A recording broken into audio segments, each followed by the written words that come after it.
الحمد لله والصلاة والسلام على رسول الله.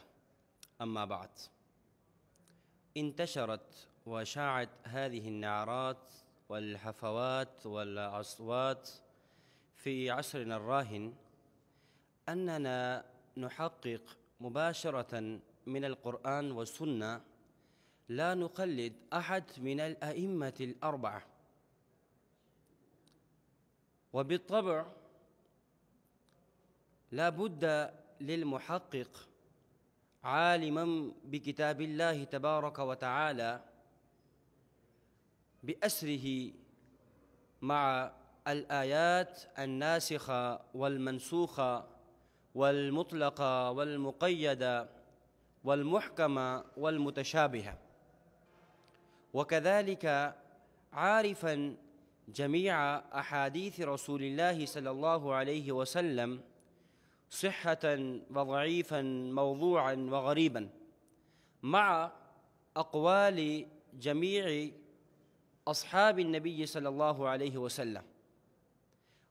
وبالطبع معرفة هذه جميع الأمور صعب جدا، فلذا أمر التحقيق صعب، بل من أصعب الأمور، وأمر التقليد سهل جدا.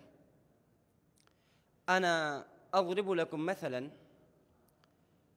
مثال اصطدمت السيارة وكان فيها راكب أبوك، فأغمي عليه ونقله إلى المستشفى إلى قسم الطوارئ بسيارة الإسعاف، فما إن أوصلته إلى المستشفى إلا وقال لك الطبيب: يا أخي، لا بد له الدم، لأن دمه ضاع بمقدار موفر، فلا يمكن حياته وعيشه إلا بتبرع الدم.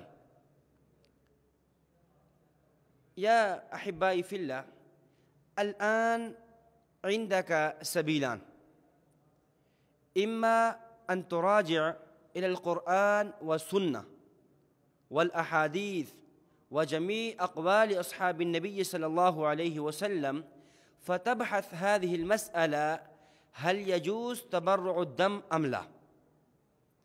وإما أن تسأل أحدا من العلماء: هل يجوز تبرع الدم أم لا؟ فأنا أسألكم يا عباد الله، أي الأمر أسهل؟ أما في الصورة الأولى فأنت تحتاج إلى عدة أيام، بل يمكن أسابيع وأشهر كذلك، لأن لا بد لك أن تراعي وتنظر وتعمق في جل القرآن والأحاديث وأقوال أصحاب النبي صلى الله عليه وسلم. وأما في الصورة الثانية لا تحتاج إلا دقيقة أم دقيقتان، فأي صورة أسهل من هذين الصورتين؟ فبالطبع أنت تقول الصورة الأولى أصعب، ولأن تحتاج عدة أيام وأبوك على وشك الموت. وأما الصورة الثانية أسهل، فلذا نقول يا أحبائي في الله: اتركوا أمر الصعب واختاروا أمر السهل.